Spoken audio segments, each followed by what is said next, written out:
two, one. Liftoff. We have a liftoff.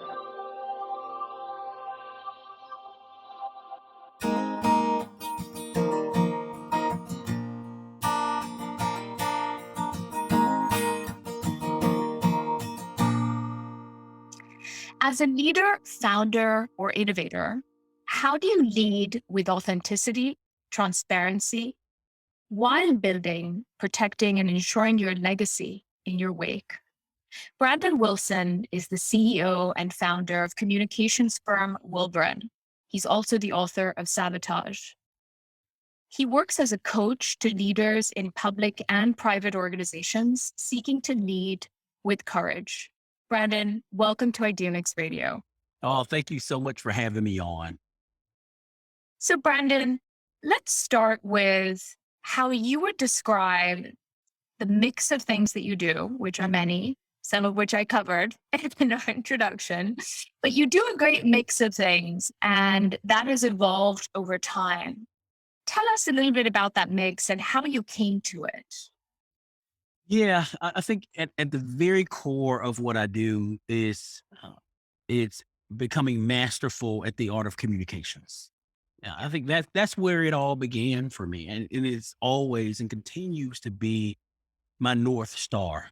And the reason why is I possess a really strong belief in the fact that communications, words delivered, expression and emotions delivered, have a unique ability to solve some of the world's most complicated problems.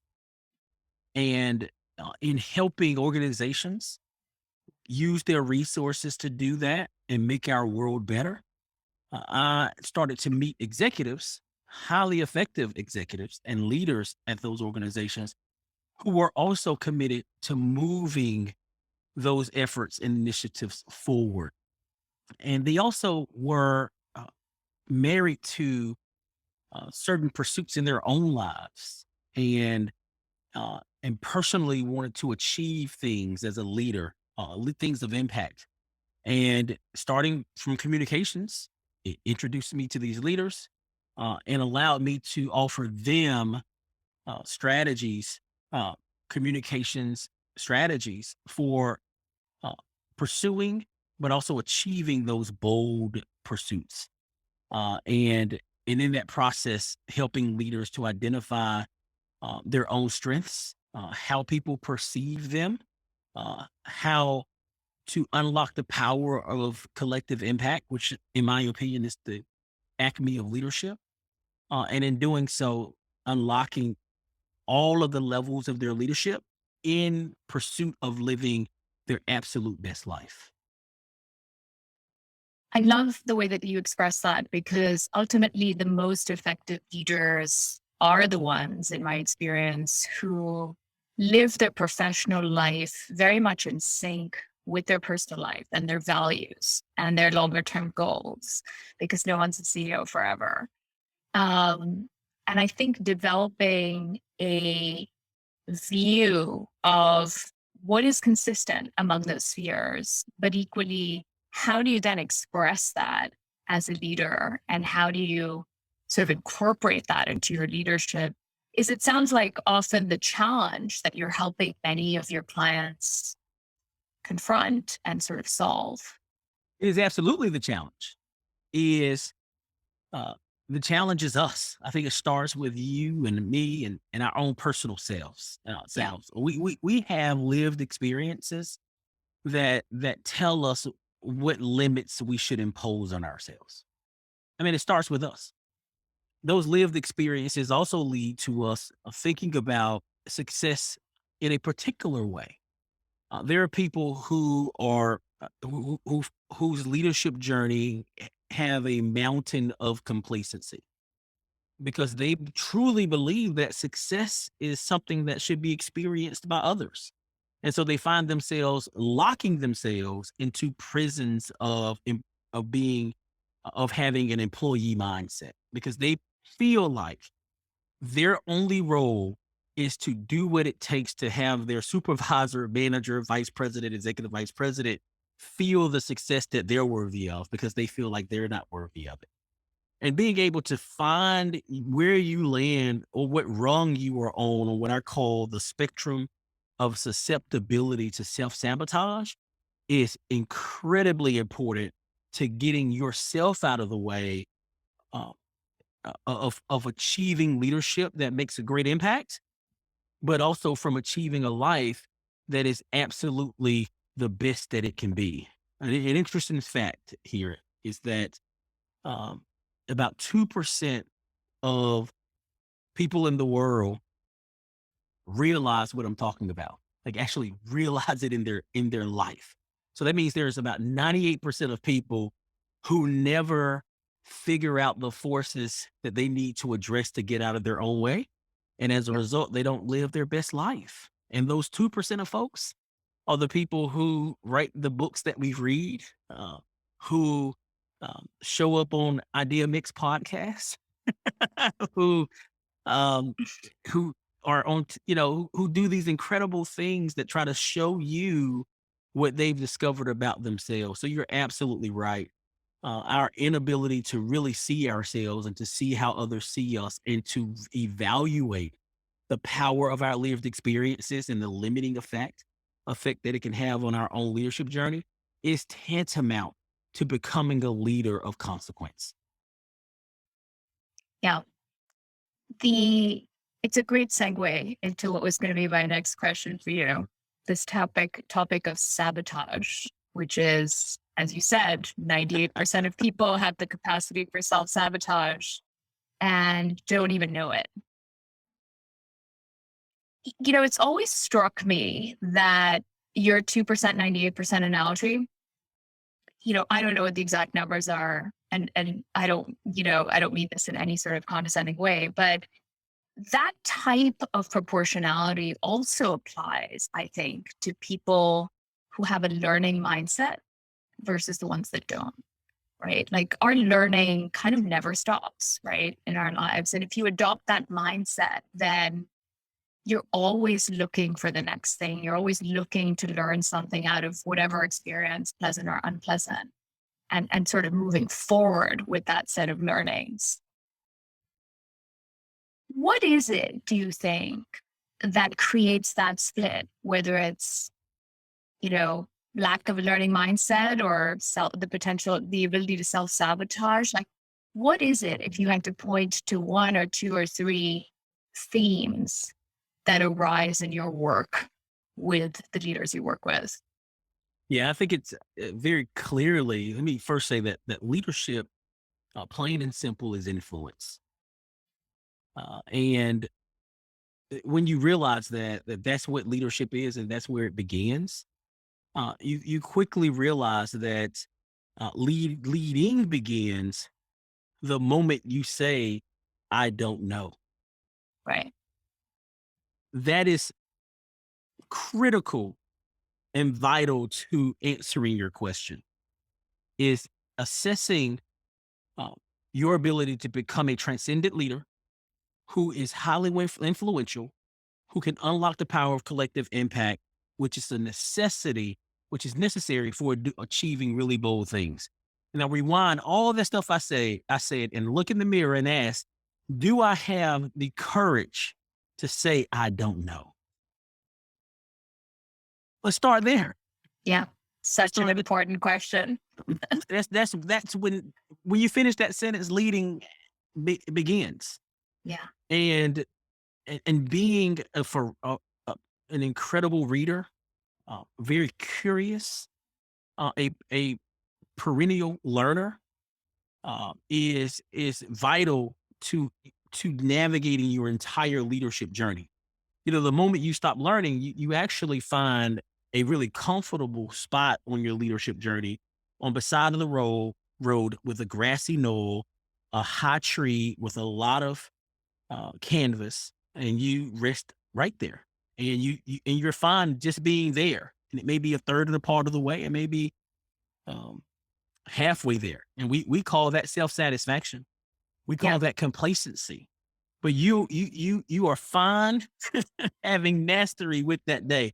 The problem is if you take that analogy and you apply it to your leadership life, is Yep. that what you're really doing, if you have an inability to say, I don't know, you're really finding yourself being locked into a battle uh, to obtain a stronghold on the present.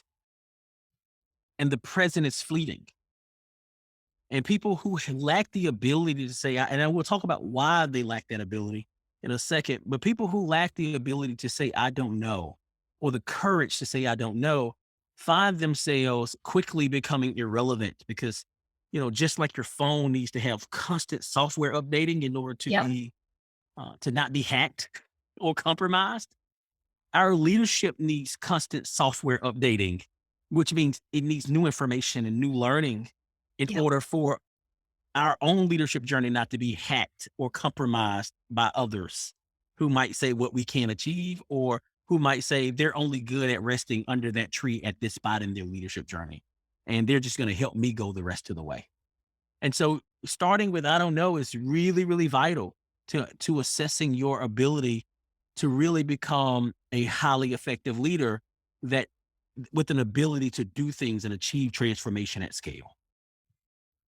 I couldn't agree more with what you're saying, because I think, and many times, you and I both, I'm sure, have encountered this, that people think of leadership as something that, is only expected of a CEO or a college president or the president of the PA or whatever. But leadership happens in small, medium, and large ways, right? And it happens during every step and stage of our lives, whether that is, you lead your family to do a thing, whether it's as a parent, you're influencing and leading your child to do the thing that you think is right for them. All the way up to, and everything in between, to you're a college president or you're a CEO, and now you're tasked with actually leading a group of people. And it's fascinating because I think there is a tendency, and I hear this a lot from our podcast listeners, especially the ones who are quite young. So these are people in their 20s who have come out of universities, and they feel that they have, kind of no agency almost in their lives, right? That they're going to get a job and they're going to be in this place and they're kind of do what they're told. And some time is going to pass and they, don't know how, but there's some pathway to figuring it out. And it all seems very unclear. And the problem with that is Yeah. you're leading your own trajectory and your own life. And so, to your analogy, if you decide that you're going to sit by the side of the road by this tree at such an early stage of your career, you're already giving up agency. You're already sort of taking a back seat rather than leading yourself. That's Right. right. Yeah. And let me unpack that analogy a little bit more. Yeah. As you're sitting under that tree at that point in your leadership journey, Yeah. you are still, you're not moving. You only have the food that you brought with you, and you have the fruit that the tree that you're under produces. That's it. The weather's going to change around you. Time is going to continue. Your food will become depleted, and you will eventually, because you are sedentary, you are going to become prey. Think about that. And so when you give up your agency at such a young age, really what you're doing is saying, I will be still. But those skills that you have put in your backpack from your academic experiences, from your lived experiences that you've garnered along the way from your professional journey to that date, it's going to become depleted. It's like that food, and the weather's going to change.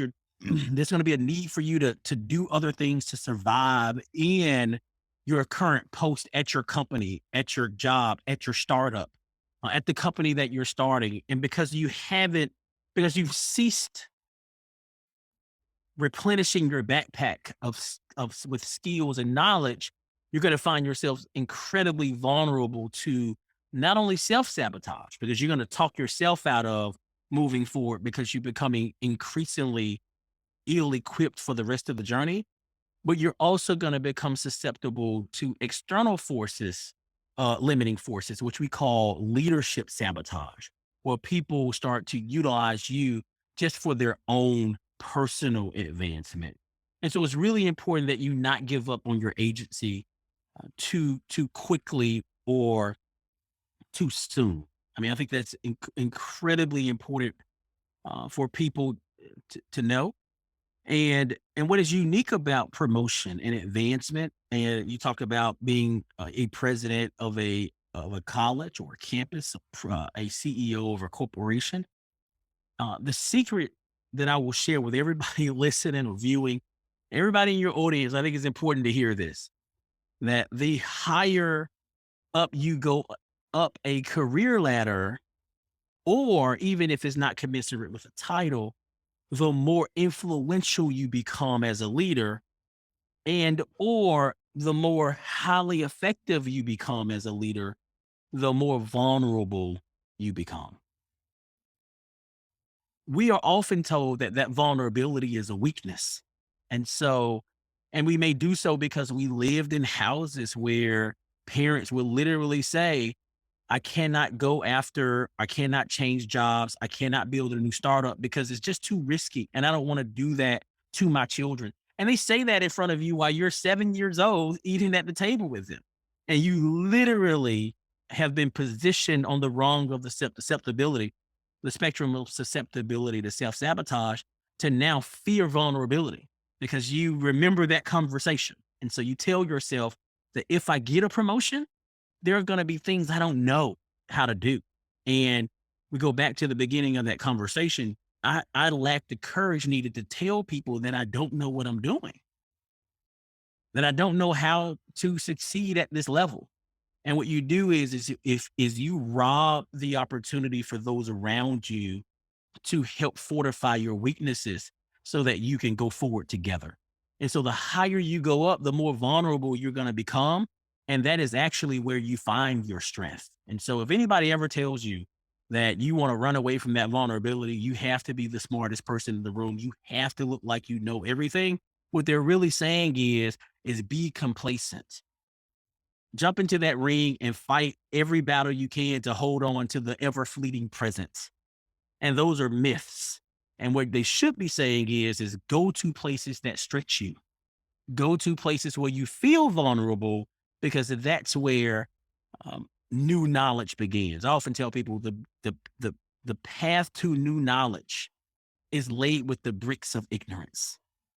And like ignorance is not a bad thing. Willful ignorance is a bad thing, but ignorance is something you should knowingly embrace and be confident utilizing as a superpower or as a tool or a weapon in order to unlock new information wherever you go.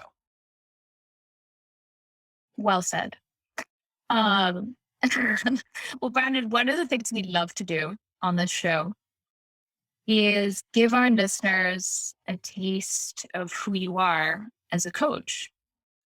And I want to give our listeners a chance and our viewers a chance to see how you describe yourself and your impact as a coach.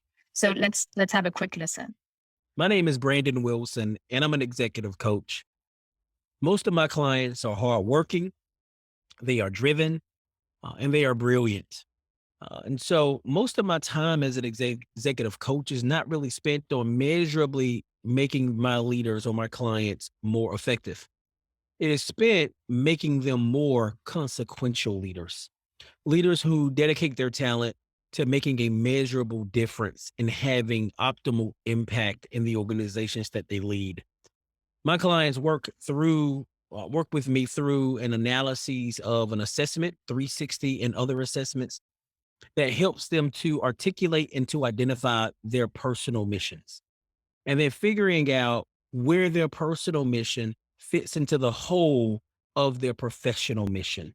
In doing this exercise and going through this journey, my clients are able to articulate how what they do professionally connects with their passions. And enables them to work with dedication, but also with intentionality in getting after things that make a measurable difference for the companies that they serve, and also help them lead richer lives. One other thing that I do with my clients that I think is incredibly important is I help them to identify behaviors that may not be helpful to advancing their priorities, and also counsel them in changing or enhancing the behaviors of those that they lead so that they can achieve the acme of leadership. And in my opinion, the acme of leadership is unlocking the power of collective impact. Once leaders reach this level of being able to know and articulate their personal mission, know where it fits into the whole of what they do professionally, and are able to move people's behavior in a way that they work collectively, they become incredibly valuable to the organizations that they serve. And they also become more consequential leaders by achieving success more often, increasing their effectiveness, but living a richer life because the things that they dedicate their leadership to makes their departments, their divisions, the lives of those that they mentor, and the communities that they serve better. I hope this provides you with more insight into the impact of my executive coaching services and sheds a little bit of light on me as a person. And I look forward to connecting with you and helping you unlock the next levels of your leadership.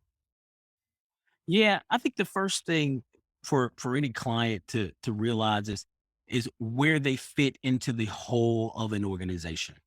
Yeah, there's a map everywhere you go in the mall that says you are here.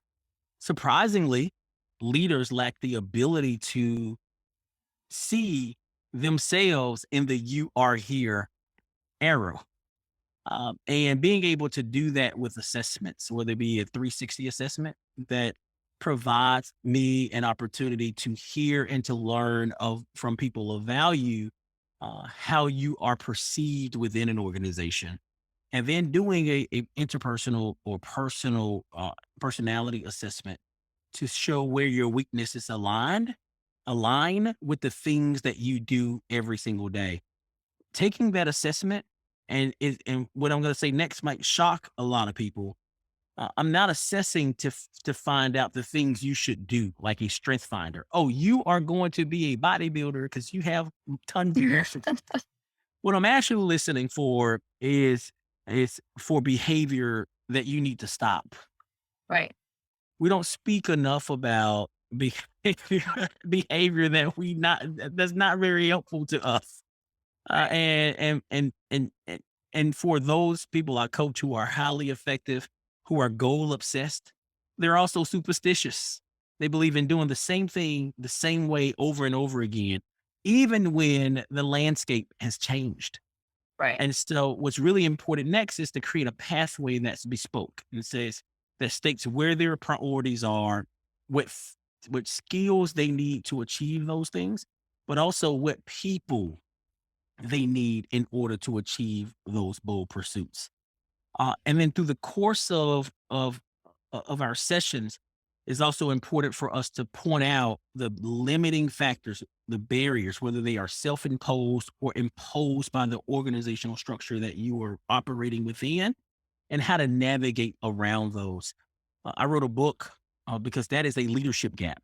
We are often told by coaches and by books that all it takes to be highly successful is for us to wake up early, do what we say we're going to do. All those truisms about All habits. those Yeah. truisms about habits, and what is missing in the leadership journey is two things. One is how to deal with or address or even anticipate the spook behind the door of our office, waiting to trip us up when we show up to work early to do what we said we're going to do and work really hard. And so I wrote a book called Sabotage: Leadership That Overcomes Betrayal, Theft, and Deceit.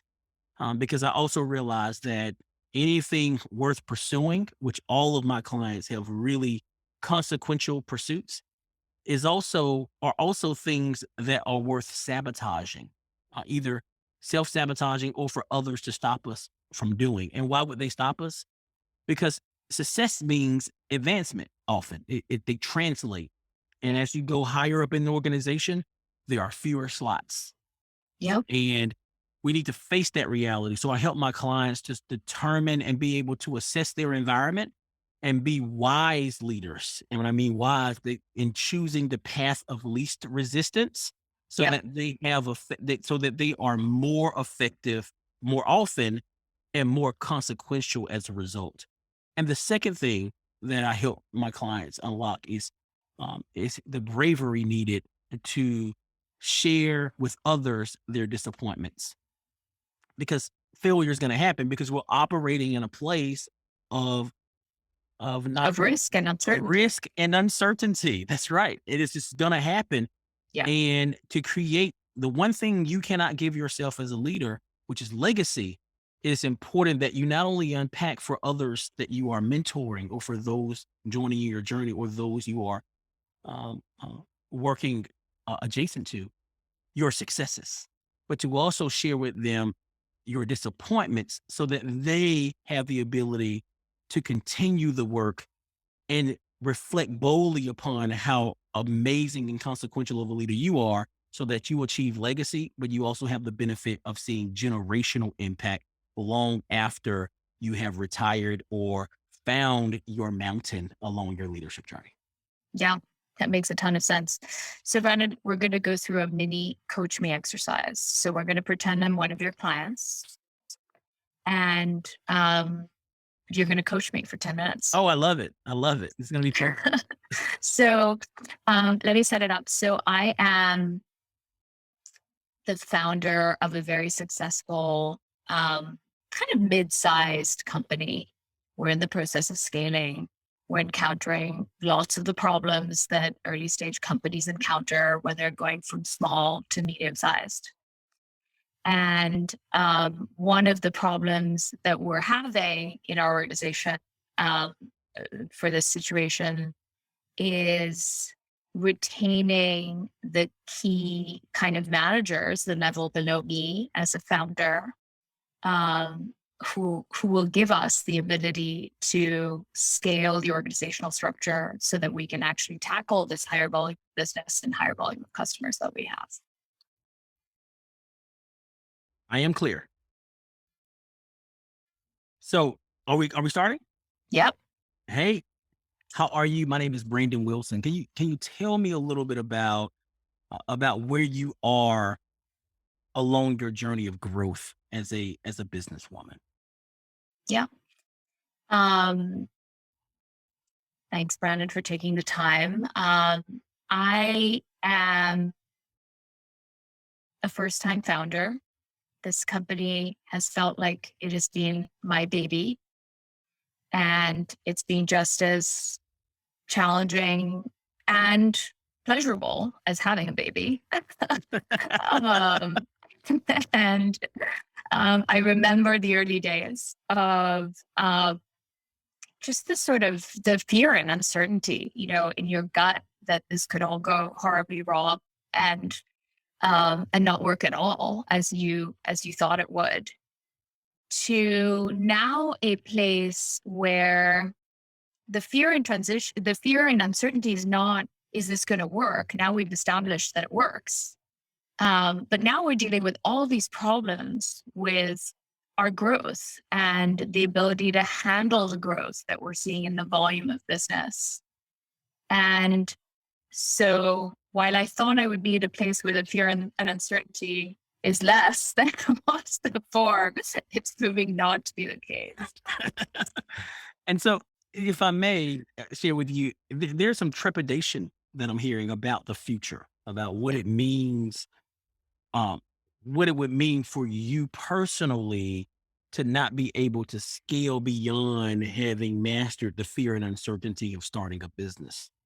I want to learn a little bit more about that and talk about three things. I'll leave the third to later, but I like to unpack two things. One is mission, and the other is resilience. And I want to talk about those two subjects in learning a little bit more about your journey to arriving to this session today. I will start by sharing with you a little bit about me. I am a believer in resilience.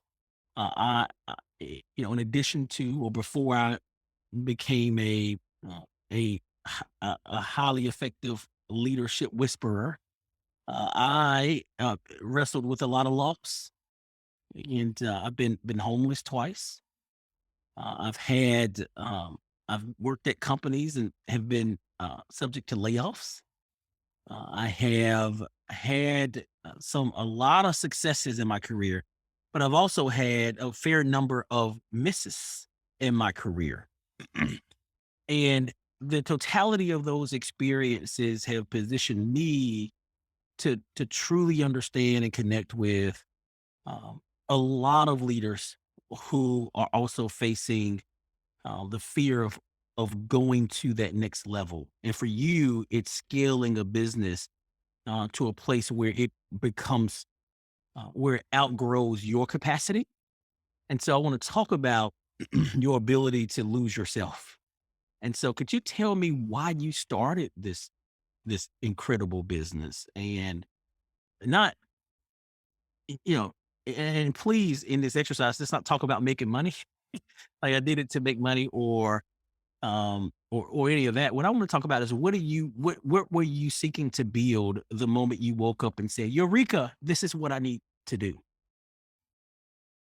It's a great question. So, I set out as we started this business with the realization that coaching had this tremendous potential to have an impact on many, many more people than it was reaching. And we set out simply to build the scalable version of bringing coaching to more and more people. And our mission, in our view, has always been to serve both coaches as well as individuals who can benefit from coaching by connecting the two and sort of making the right match, kind of in a way that, like, you and I have made a match, right? I looked at a number of different coaches. I said, Brian is my guy. That's who I want to work with. And here we are. So that mission is incredibly important and integral to what we do, because coaching has this ability to have a deep, deep impact on individuals and their lives and their trajectories. And we continue to believe that is the case, and it lies at the heart of everything we do. And as a follow up to that, which is, thank you for that clarification, because it sounds like you are committed to building a bridge that connects effective leaders to the coaching that they need to finish their journey. What I'd love to hear next, before we talk about resilience, is, or as a way of talking about resilience, is uh, how would the world change or be different if you were to fail at that mission?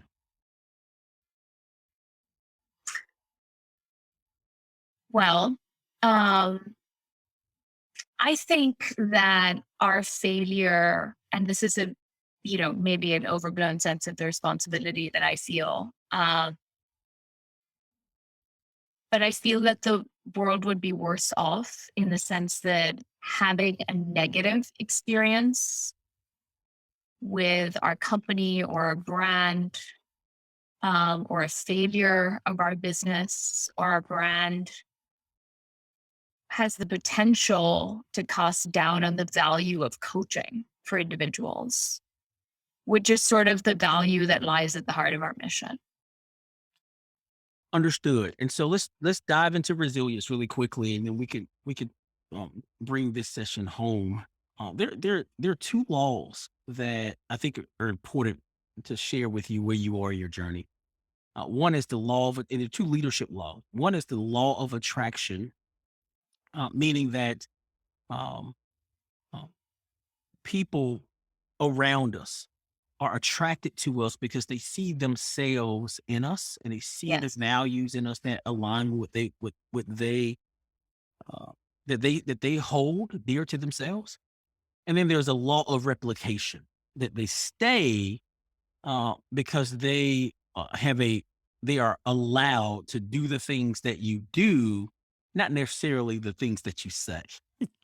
They will do what you do. And so you like to run 5 miles a day. And so they will start to replicate that behavior. You start to see yourself attracting managers who end up doing the types of things that you share. The reason I share these two laws is because one of the barriers to growth sounds like is your inability to attract and retain the managers needed to go out to get after this really audacious mission. And you need other people in order to have that kind of world changing impact through your company.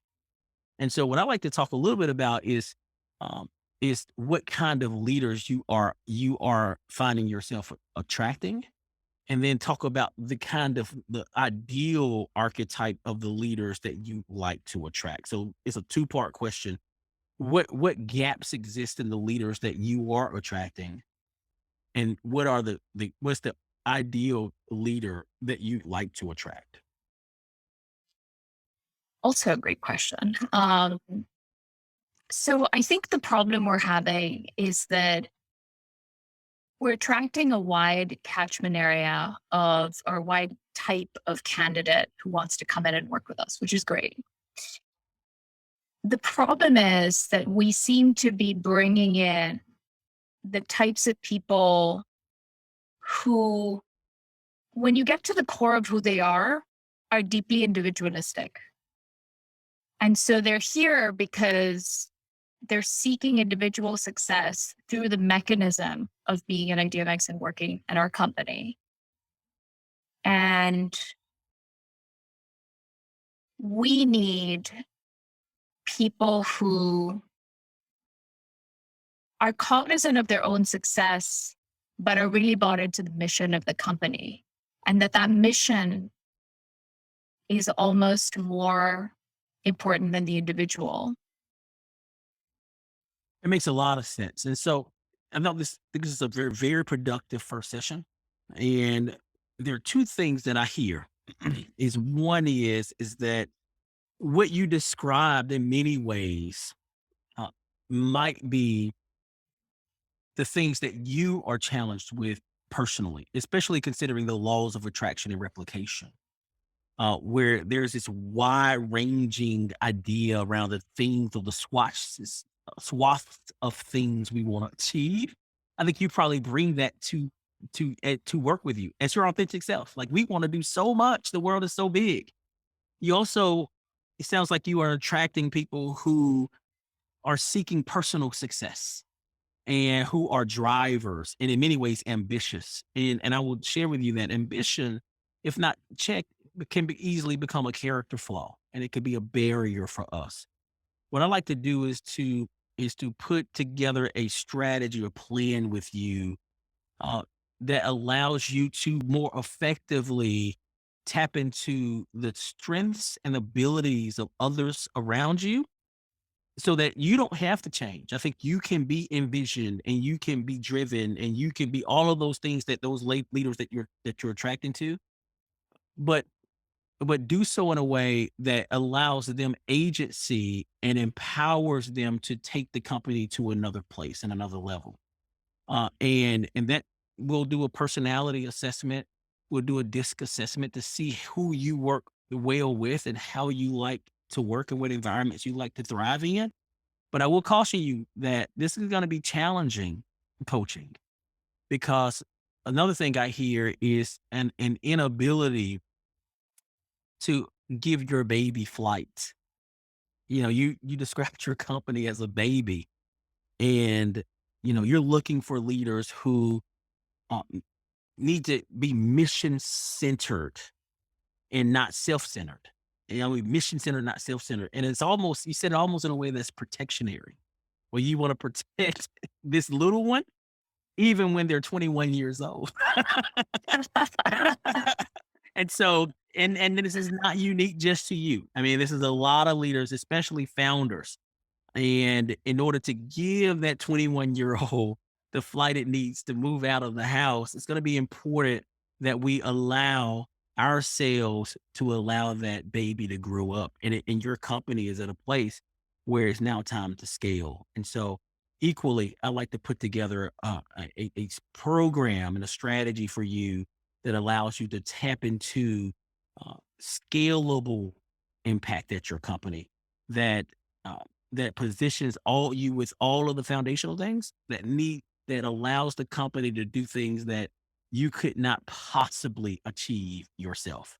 And if you're okay with that, then we'll start laying the groundwork for you to become a more aware, a more self-aware and generous leader, attract that self-awareness and generosity to your company, and then achieve and impact the kind of success that you dream that your baby will achieve when they turn 21 years old. Does that sound good? That sounds like a great plan. Well, good deal. Let's get to work. That was fantastic. That was such an amalgam of so many different founders and across 70 years. But that was really fantastic because I think you honed right in on, the issues and the impediments to people getting out of their own way, really, right? To recreate the environment in which they, but also their company and their teammates can thrive. Yeah, yeah. Well, I'm glad. And it starts with you. Growth starts with you. Growth starts with you. And I'm really hard on leaders, particularly because I think that companies, even traditional and generational and very established companies and corporations, they take on the personalities of their leaders.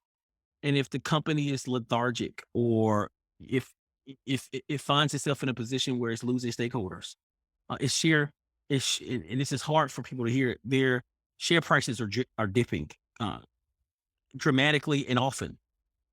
It is very likely, you can very likely go to the top of that organization and you will find a mercurial leader Yeah. who is indecisive about the things that it wants to achieve or do that week or that day. You'll see all of those attributes pronouncing itself in the company that they're leading.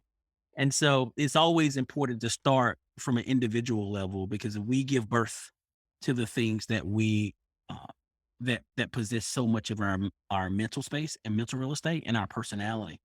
And so I'm just glad I was able to provide your audience with an exercise in seeing how important it is to connect with a coach who who starts with you in mind, Yeah. and then the leadership, and then the organization that you want to impact.